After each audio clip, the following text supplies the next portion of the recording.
हाय नमस्कार. चला एकदा सगळ्यांचं मनापासून स्वागत आहे माझ्या एक नवीन व्हिडिओमध्ये. मस्त दिवसाची छान अशी गोड सुरुवात झाली होती आणि सकाळची मी 5:30 वाजता उठले होते. मला आज भरपूर कामं होते आणि मला ना माझ्या सासूबाईला जेवूसुद्धा घालायचं होतं. म्हणजे पुरणपोळीचं नैवेद्य वगैरे करावं लागतं. वर्षातून आम्ही एकदाच करत असतो. म्हणजे आंब्यांचे दिवस असतात किंवा ही जे धोंड्याचं महिना गेलाय ना त्याच्या अगोदरच होऊन जात असते दरवर्षी, पण ह्या वर्षी लांबलेलं होतं तर ह्या वर्षी ना थोडंसं लेट होतंय. एकदा जर पाऊस पडले ना तर आम्हाला गावाकडे जावं लागते, लागवड वगैरे करायची असते ना, म्हणून तर म्हटलं चला आज मी करूनच घेते. आज जरी पाऊस पडले तर राजवीरच्या पप्पाला सुट्टी राहणार, त्या दिवशीच आम्ही गावी जाऊ शकतो. तसलं काही आम्हाला जाता येत नाही, म्हणून म्हटलं आज सगळं काही माझं होऊन जाणार. तर लवकर मी उठले होते, माझं आवरून घेतलं आणि म्हटलं चला वरती निवांत थोडंसं तरी उभी राहायला पाहिजे.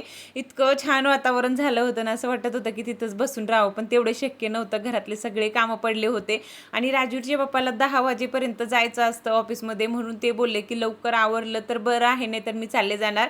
आणि कसं असतं दोघांच्या हाताने ते करायचं असतं, म्हणजे नैवेद्य वगैरे किंवा आम्ही धार फेरणं म्हणतो, आता तुमच्याकडे काय म्हणतात मला माहिती नाही, पण ते दोघं पण म्हणजे जेवढे घरातले लोक असतात ना माणसं तेवढ्याने ती पूजा करायला पाहिजे असं म्हणतात. म्हणून मी त्यांना पण घरी थांबवणार होते, पण लवकर आवरलं तर बरं होईल म्हटलं. ते पण त्यांच्या कामाला निघून जाणार, 2 दिवसापासून सारखं त्यांना तसंच उशीर होते, म्हटलं आज नको व्हायला.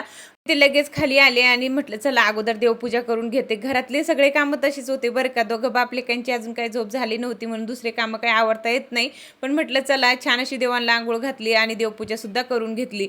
आज न खरंच म्हणजे एक चांगला दिवस पण होता आणि माझ्यासाठी खूप वाईट दिवस पण होता. पुढं मी तुम्हाला सांगतेच की अचानक आज असं काही घडलंय ना, माझं पूर्ण आयुष्य चेंजच झालं असतं. इतकं त्रास झालं भयंकर, तुम्हाला पुढे मी सांगतेच. आणि हे सांगण्याचं कारण मी तुम्हाला सांगते, असं मला निगेटिव्ह माझ्या चॅनलवर बोलायची इच्छा होत नाही, पण मला असं वाटते की जे माझ्यासोबत घडते ना ते तुमच्यासोबत घडू नये. आणि काय कारण होतं ते पण मी तुम्हाला सांगते, का कशामुळे झालं ते पण.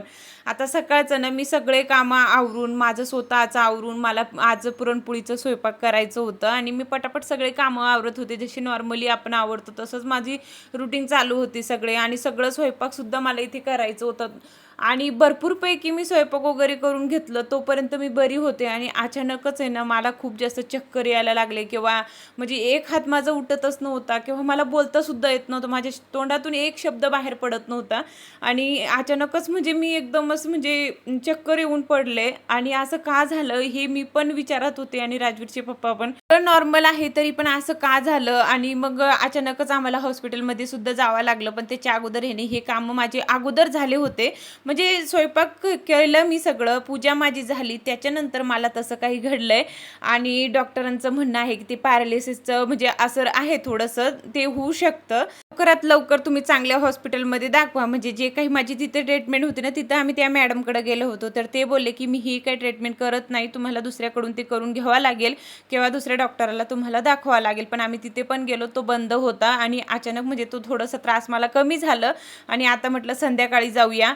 तर त्याचं कारण त्या मॅडमनं मला एकच सांगितलंय की तू आता प्रेग्नेंट आहे आणि त्याच्यामध्ये तू खूप जास्त टेन्शन घेते, ताणतणाव, हे टेन्शन घेणं ना तुझ्यासाठी खूप धोकेदायक आहे, किंवा खूप म्हणजे तुला काळजी घ्यावं लागेल, तेव्हाच तू व्यवस्थित राहील आणि तुझं बाळसुद्धा. एवढं तिनं मला समजून सांगितलं. पण खरंच आपल्याला जी गोष्टीची सवय लागून जाते, छोट्या मोठ्या गोष्टीचा विचार करणं किंवा जास्त टेन्शन घेणं, त्याच्यामुळे तसं होऊ शकतं. त्या मॅडमनं मला असं सांगितलं आणि ते बोलले की तुला जर असं वाटत असेल की तुझं बाळ चांगलं राहायला पाहिजे, तू चांगली राहायला पाहिजे, तर तुला ना एकदम म्हणजे चांगलं म्हणजे तुझी स्वतःची काळजी घ्यावा लागेल. तू जर काळजी नाही घेतली तर आपल्याला दुसरा निर्णय घ्यावा लागेल, तू असं करू नको. ते खूप मला तिनं समजून सांगितलं आणि खरंच आहे त्यांचं जे बोलणं आहे ना ते मला पण पटलं. आता इथून पुढं मी असं प्रयत्न करेल की जेवढं मला फुल बेड रेस्ट करता येईल किंवा तेवढं शांततेनं राहता येईल तेवढं मी राहणार आहे. आणि हे जे काही मी तुम्हाला सांगते ना त्याचं कारण एकच आहे, म्हणजे हे काही गोष्टी मला व्यक्त करायची गरज नव्हती आणि ते मी नाही सांगितलं तरी चाललं असतं. पण जे ताईन माझ्यासारखे प्रेग्नेंट आहे किंवा ते खूप जास्त टेन्शन घेतात किंवा खूप जास्त विचार करतात, स्वतःची काळजी घेत नाही, त्यांच्यासाठी मी सांगते जे काही माझ्यासोबत घडते ना ते तुमच्यासोबत घडायला नको आहे, म्हणून मी तुम्हाला सांगते.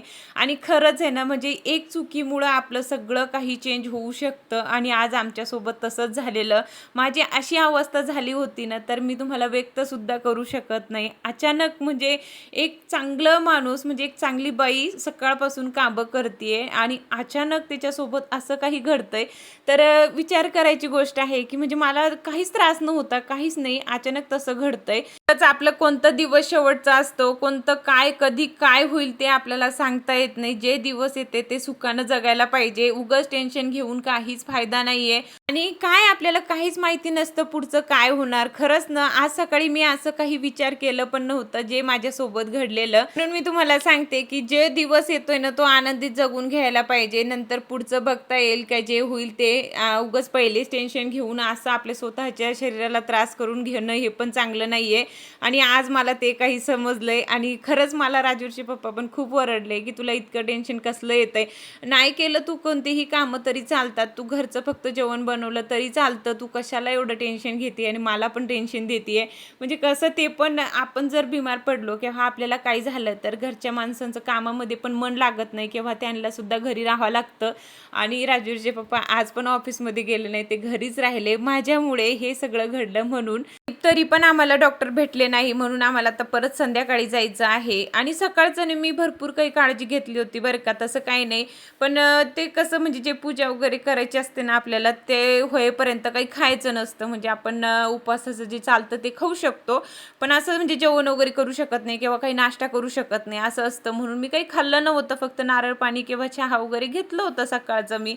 आणि जे काही माझी डेली रुटीन असते त्याच्यामध्ये थोडंसं चेंज, मी सकाळचा नाश्ता करत असते दररोज आणि आज मी नाश्ता केला नव्हता आणि डायरेक्ट स्वयंपाकाला लागले होते. लवकर उठले होते आणि स्वयंपाक करायचं म्हणजे पटापट आवरायचं हेच माझ्या डोक्यात विचार चालू होतं. पण अचानक असं काही घडेल असं मी विचार पण न केलं होता. पण प्लीज तुम्ही ना तसं विचार करत बसू नका, नाहीतर तुमच्यासोबत पण तसं घडू शकतं किंवा काहीही होऊ शकतं. डॉक्टरांचं म्हणणं आहे की बरं झालं थोड्यावर गेलं, जास्त जर झालं असतं तर तू काय केलं असतं, किती अवघड झालं असतं. म्हणून तसलं विचार करायचं नाही, नॉर्मल राहायचं. आणि तुझ्याकडे 2-3 महिने राहिले तर आरामात राहा. एवढं सगळं समजून सांगितलं तरी ते ना चला पुढची रुटीन तुमच्यासोबत शेअर करते. इथे मला ना भाजी करायची होती. आता पुरणपोळीचं सगळं जेवण माझं बनवून झालेलं होतं आणि ते फक्त भाजीला फोडणी द्यायची होती आणि पोळ्या करत होते मी. तेव्हाच माझ्यासोबत असं घडलेलं बरं का. म्हणजे 2-3 चपात्या पोळ्या केल्या असेल मी आणि त्याच्यानंतर लगेच माझ्या हातपाय एकदम असे बंद झाले. म्हणजे हातच माझा उठत नव्हता. म्हणजे मी चपाती करत होते त्या हातातून म्हणजे जे काही आपलं पुरण वगैरे होतं ते सुद्धा पडलेलं आणि सगळं तिथेच थांबून गेलेलं. ताई आली नंतर आणि ताईनंच जे काही पुढचं म्हणजे पुरणपोळी वगैरे बनवायची होती ना ते बनवून घेतल्या आणि मी अर्धच बनवले, म्हणजे 2-3च बनवले आणि त्याच्यानंतर मला अजिबात जमत नव्हता. लगेच आहे ना म्हणजे जे काही पूजा करायची होती म्हटलं ते उरकून घेते मी लवकर. आणि माझ्या मनात असं होतं की हॉस्पिटलमध्ये गेले तर खूप जास्त उशीर होऊन जाणार, हे माझं अधुरं राहून जाणार, मला तरी हे पूर्ण करायचं आहे, मी तसं करू शकत नाही. म्हणून मला ना म्हणजे त्रास तर होत होता पण मला हे करायचंच होतं म्हणून मी करतच होते जसं जमतंय ना तसं. तर लगेच इथं ना मी काही जे बनवले होते ते तेवढंच मी नैवेद्य वगैरे देवाला दाखवून घेतलं आणि त्याच्यानंतर ताईसुद्धा आली होती. ताईनं आता राहिलेल्या पुरणपोळ्या करून घेतल्या आणि राजूरच्या पप्पानं बरेपैकी माझी म्हणजे हेल्प केली होती. भरपूर पूजा वगैरे मांडायला किंवा फोटो वगैरे त्यानं सगळं काही समोर आणून ठेवलेलं. जे आग पेटवायची असते ना ते म्हणजे हवन करायचं असतं छोटंसं, ते पण त्यानंच केलेलं, मी ते काही केलं नव्हतं. म्हणजे मला अजिबात इथे जमत नव्हतं. म्हणजे नॉर्मल पहिले थोडं दुखत होता, त्याच्यानंतर जास्त वाढलेलं, म्हणजे थोडं थोडं करून जास्त झालेलं. तोपर्यंत माझी तब्येत बरी होती तोपर्यंत मला हे सगळं काही उरकून घ्यायचं होतं. लगेच मी तर पूजा मांडून घेतली आणि आता जर राहून गेली असती ना तर मी कधी केला असता हा पण मला टेन्शन येत होता. म्हणून मला पटकन सगळं उरकून घ्यायचं होतं. लगेच इथे ना मी पूजा वगैरे सुद्धा करून घेतली. दोघं मिळून ही पूजा करायची असते आणि दरवर्षी करत असते बरं का. मागच्या वर्षी माझी नंदबाई आली होती, सासरे आले होते, पण ह्या वर्षी ते आताच गेले ना तर ते रिटर्न येणार नव्हते, मला माहिती होतं. म्हणून मी एकटीनंच करून घेतलं आणि गावाकडं करणार होते मी यावर्षी. मी ठरवलं होतं की गावाकडे सगळे असतात पण गावाकडे पण वेळ भेटत नाही, भरपूर कामं असतात. आणि ताईला मी सुवासनी ठेवली होती, मी चालणार नव्हते. तर बाहेरचं कोणीतरी एखादी लेडीज ठेवावं लागते म्हणून मी ताईलाच ठेवलं होतं. कोणी एवढ्या लवकर येणार नव्हतं. 10च वाजत होते. 10 वाजेपर्यंत माझं सगळं काही आवरून झालेलं होतं. दीदी आली होती ताईच्यासोबत, मी सगळ्यांना बोलवलेलं पण कोणी एवढ्या लवकर आलेलं नाही. म्हटलं जाऊ द्या, आपली पण तब्येत बरी नाही, नंतर बघूया. ताईचं ताट लावलं आणि त्यानं जेवण केलं आणि त्याच्यानंतर आम्ही लगेच हॉस्पिटलमध्ये गेलो. तिथे गेल्यावर डॉक्टरांना मला स्लाईन वगैरे लावलीत, ब्लड वगैरे चढवलं आणि ते बोलले की संध्याकाळपर्यंत तुला बरं वाटेल, त्याच्यानंतर तुम्ही दुसऱ्या डॉक्टरांकडे जा. ते तुम्हाला म्हणजे सांगेल की काय करायचं पुढं म्हणून. तरी त्यानं 1-1.5 तास सहज आम्हाला तिथे थांबावं लागलं, म्हणजे जास्त वेळ झाला होता. ॲडमिट केलं होतं त्यानं. त्याच्यानंतर आता सुट्टी होणार होती, म्हणजे संध्याकाळचे 4 वाजले. 4पर्यंत आम्ही तिथेच होतो आणि सुई वगैरे काढली. त्याच्यानंतर घरी आलो आणि माझी अशी काही अवस्था झाली होती ना, सकाळपासून सगळे कामं करत होते, पण आता ना मला खरंच म्हणजे चालता सुद्धा येत नव्हतं. तर चला आता मी इथंच एंड करते आणि जे काही मी बोलले बरं का, ते काही मला असं म्हणजे व्यक्त करायचं नव्हतं, पण तुम्हाला पण तसं घडू नये म्हणून मी तुम्हाला हे सगळी काही गोष्टी शेअर केल्यात. तर चला आता भेटूया आपण पुढच्या ब्लॉगमध्ये. बाय.